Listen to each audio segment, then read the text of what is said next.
Il n'y a pas plus déprimant que de se sentir prisonnier de sa vie, de vouloir changer mais de pas y arriver. Moi, je me suis senti prisonnier de ma vie dans plusieurs situations. Je me suis senti prisonnier pendant toute mon adolescence, pendant toute ma scolarité. Je me suis senti prisonnier ensuite quand j'avais un boulot que je voulais pas spécialement continuer. Je me suis senti prisonnier parfois quand j'étais à des endroits où je voulais pas spécialement être ou être dans des relations où je voulais pas non plus spécialement rester.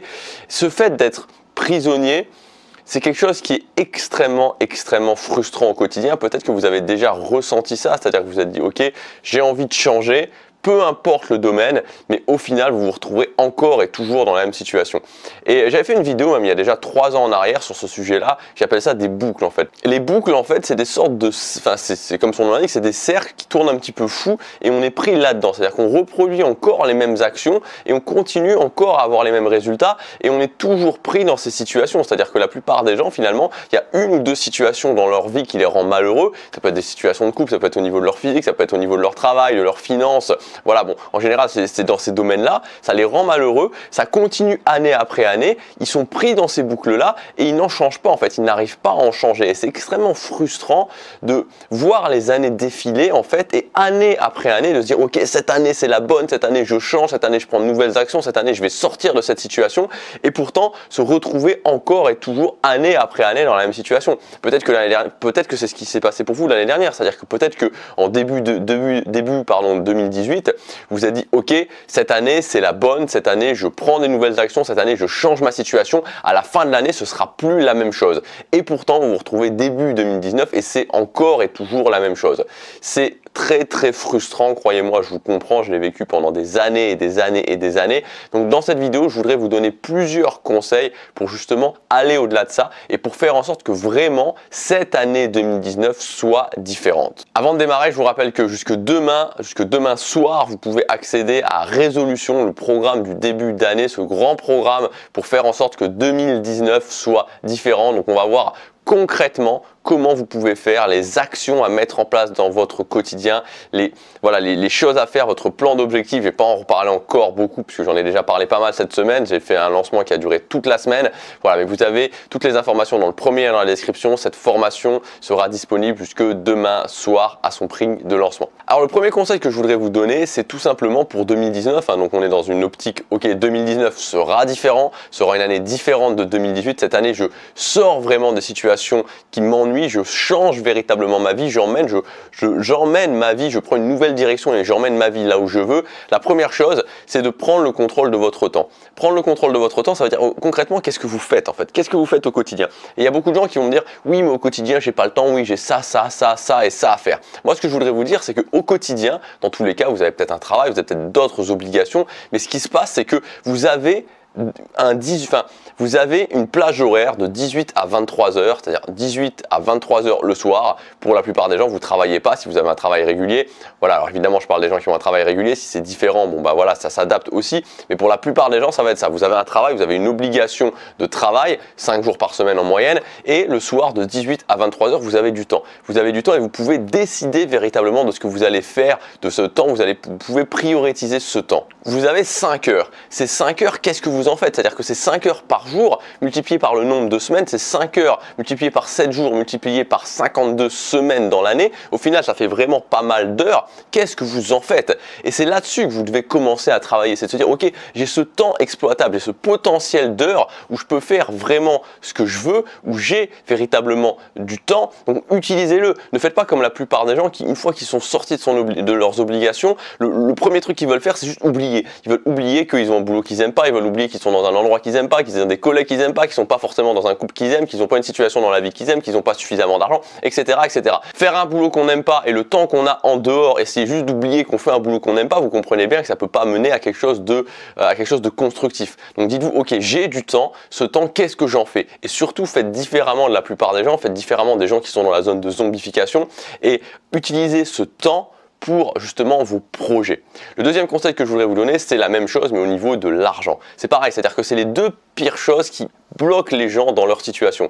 Le temps, ils l'utilisent pour oublier et l'argent aussi, ils l'utilisent pour oublier. Donc arrêtez de dépenser votre argent dans des merdes qui vous servent à rien concrètement. Vraiment, arrêtez d'utiliser votre argent dans des choses qui vont rien vous rapporter. Dites-vous, ok, l'argent que j'utilise, est-ce que je le place dans des choses, dans des investissements, dans des choses qui peuvent me rapporter? Si vous l'utilisez pour sortir, pour aller boire dans des restaurants, pour des vacances, pour au final être toujours dans cette optique, j'oublie que je fais quelque chose que j'aime pas la semaine ou j'oublie que je fais quelque chose que j'aime pas pendant l'année, c'est pareil, vous pouvez pas vous en sortir comme ça, c'est une boucle qui va tourner folle pendant des années et des années. Donc dites-vous, ok, à partir de maintenant, je me fixe un projet et je vais utiliser mon argent dans ce projet. Donc avant de dépenser votre argent, posez-vous la question, est-ce que l'argent que je dépense, il est lié à mon projet ou il n'est pas lié à mon projet? S'il faut arrêter de partir en vacances, arrêtez de partir en vacances. Honnêtement, moi c'est ce que j'ai ressenti en tout cas quand j'ai commencé à faire ça, on va se sentir beaucoup mieux de pas partir en vacances, parce que quand vous êtes en vacances, que vous dépensez votre argent, que vous avez dépensé 1000, 2000, 3000 euros dans des vacances pendant 2 semaines, 3 semaines, vous dites ok, je suis en vacances mais je fais rien de constructif et ensuite il va falloir repartir sur un boulot que j'aime pas, on se sent pas véritablement bien, on est juste dans cette optique, il faut que je profite un maximum, il faut que je profite un maximum, il faut que j'oublie, il faut que j'oublie, il faut que j'oublie, finalement il n'y a rien qui change. Alors quand on se dit ok, l'argent je vais pas partir en vacances, peut-être que ça va être moins marrant, peut-être que je vais rester dans un endroit où il fait pas beau, mais au quotidien je vais travailler et je sais que ce que je fais, ce temps que j'exploite, cet argent que je mets pour ma formation par exemple ou pour l'investissement dans mon projet, je vais ensuite pouvoir arriver à un niveau de bien-être différent, ça change tout. Le troisième point, c'est faites-vous passer avant. Encore une fois, je le répète, c'est quelque chose d'important, c'est quelque chose de très important. Vous ne rendrez jamais les autres heureux tant que vous n'êtes pas pleinement heureux. C'est-à-dire que à partir du moment, dès le moment où vous dites ok, je fais pas ce qui est important pour moi parce que cette personne n'est pas d'accord, parce que ça ferait de la peine à cette personne, parce que ce genre de raison, ça ne va servir strictement à rien. Vous n'allez rendre personne heureux, vous ne rendez service à personne. Peut-être que sur le court terme, vous allez ça va être une sorte de pansement et vous n'allez pas avoir à faire des choix difficiles, la personne ne va pas avoir à vivre des moments difficiles, bref, que ce soit plus simple. Mais au final, vous mettez tout le monde, vous y compris, dans la merde pour la suite des événements et sur le long terme, c'est une très très mauvaise décision. Ça sert à rien de se dire ok, je fais un boulot que j'aime pas et je rentre le soir à 5 heures pour être avec ma famille, pour profiter soi-disant avec ma famille, alors que à ce moment-là, vous allez juste être misérable simplement parce que vous allez être là en train de vous dire j'aime pas mon boulot, j'aime pas ce que je fais, j'aime pas l'endroit où je fais, j'ai pas suffisamment d'argent. Est-ce que vous pensez qu'avec cet état d'esprit là, vous pouvez vraiment apporter du bonheur aux autres, vous pouvez vraiment être une source d'inspiration pour les autres? Je crois pas. Moi je préfère, en tout cas c'est ma vision des choses, quitte à ok, je fais un boulot que j'aime pas et ensuite je travaille de 18h à 2h du matin sur quelque chose qui est vraiment important pour moi, et je passe pas énormément de temps, je vais peut-être passer que 15 minutes ou 30 minutes avec ma famille, mais ça va être beaucoup plus profitable. Donc faites-vous passer avec les autres, faites-vous passer avant les autres, c'est votre bonheur en premier, et n'oubliez jamais, encore une fois, vous ne pouvez pas rendre les autres heureux tant que ça sert à rien d'essayer de rendre quelqu'un heureux tant que vous n'avez pas pris votre bonheur en main. C'est pareil, les parents qui sont là, qui ont complètement abandonné leur bonheur. Moi je vois plein de parents qui ont complètement abandonné leur bonheur, qui sont là, qui ont une vie qui leur convient pas du tout et qui se disent ok, je me sacrifie pour mes enfants, ou je fais le maximum pour mes enfants, ou où je mets tout le bonheur dans les mains de mes enfants et il faut absolument que mes enfants soient heureux parce que moi j'ai raté ma vie. Ça sert à rien de faire ça. Vous aidez personne. À ce moment-là, il faut mieux en faire moins pour vos enfants, mais commencer à prendre votre bonheur en main. C'est ça aidera beaucoup plus vos enfants que vous dire je vais me sacrifier et être malheureux et mettre la pression sur vos enfants. Et pour la notion du temps passé, vous savez, moi j'ai une vision des choses. Il n'y a pas besoin d'être beaucoup avec les gens pour se sentir connecté. Il n'y a pas besoin d'être beaucoup avec les gens pour s'aimer vraiment. Vous savez, la présence physique, c'est pas forcément ce qui compte. On peut être énormément avec quelqu'un, on peut avoir énormément de présence physique avec quelqu'un et pourtant pas être vraiment là, et pourtant pas être vraiment connecté avec cette personne. Moi je vais vous donner un exemple très concret avec moi. Ma mère, l'année dernière en 2018, ma mère, j'ai peut-être vu, je sais pas si je l'ai vu, si je fais le compte des heures vraiment que je l'ai vu, j'ai peut-être vu, je sais pas, 48 heures dans l'année, et pourtant on est ultra connecté, et et je suis là pour elle, elle est là pour moi, et on s'aime très fort. Donc il n'y a pas du tout de corrélation entre le temps que je passe. C'est pas comme si, c'est pas au poids, je veux dire, c'est pas parce que plus vous passez du temps physiquement avec quelqu'un, plus vous aimez quelqu'un et plus vous êtes connecté avec cette personne. Ça veut rien dire. On peut être très proche et pourtant très éloigné dans les faits, on peut être très éloigné physiquement et pourtant être très connecté dans les faits. Quatrième point, éviter les questions sans réponse. Alors qu'est-ce que ça veut dire les questions sans réponse? Ça veut dire se poser des questions du genre est-ce que que c'est vraiment fait pour moi? Est-ce que je suis sur le bon chemin? Est-ce que je vais y arriver? Voilà, enfin, tout ce genre de choses qui n'ont pas de réponse. Vous savez, moi, ma vie a une des choses, enfin, il y a plein de choses, mais c'est plein de choses mis bout à bout, évidemment, mais quand j'ai commencé à arrêter de me dire systématiquement, cette question n'a pas de réponse, ça sert à rien de se la poser. On se soulage énormément parce que on peut pas imaginer, moi j'étais un champion pour ça, le nombre de questions sans aucune réponse qu'on peut se poser. Est-ce que cet objectif est vraiment fait pour moi? Alors ça c'est magnifique. Est-ce que cet objectif est vraiment fait pour moi? Est-ce que je m'y prends de la bonne façon? Voilà, tout ça, ça n'a pas de réponse. Vous pouvez chercher pendant des heures, vous pouvez faire des dissertations de 150 pages dessus, ça ne changera rien à la situation. Vous n'avez pas la réponse et même si vous demandez l'avis à d'autres personnes, ils n'ont pas plus la réponse que vous. C'est très subjectif.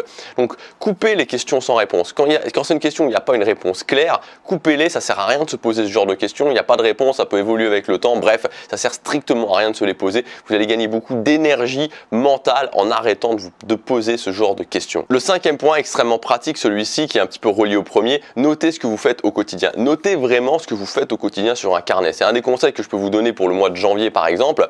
Au quotidien, notez tout ce que vous faites. Et à la fin, faites le calcul, combien d'heures par jour j'ai passé sur mes objectifs. S'il n'y a pas au moins 1 à 2 heures minimum, 1 à 2 heures par jour, vous êtes vraiment en train de travailler pour vos objectifs, et encore quand je dis 1 heure à 2 heures par jour, je suis très gentil en disant ça, il y a un très très gros problème. On a 24 heures dans une journée, même si on enlève 7 heures de sommeil et qu'on enlève 8 heures d'obligation, ça fait encore beaucoup de temps. On en a parlé au départ, on en a parlé du fameux 18-23. Donc qu'est-ce que vous faites au quotidien? Est-ce que vous êtes vraiment conscient de ce que vous faites au quotidien?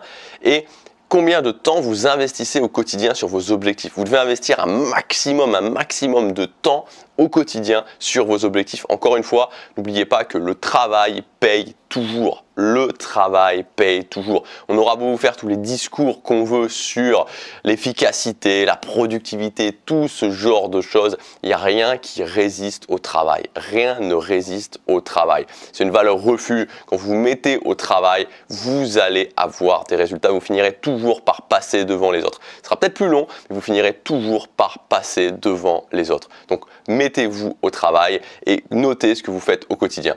Et enfin, le dernier point, c'est d'essayer au maximum d'avoir une vision macro. Vous savez, j'aime bien parler de vision micro et vision macro. La vision micro, c'est le quotidien, vraiment ce que je fais au quotidien. Et la vision macro, c'est le grand objectif. Donc, n'oubliez pas de vous rappeler souvent pourquoi vous faites ça. Même plus que souvent, moi, ce que je conseille, notamment, j'en parle dans la formation résolution, je vous donne un plan pour ce que vous devez faire concrètement au quotidien pour maintenir cette vision macro dans votre tête.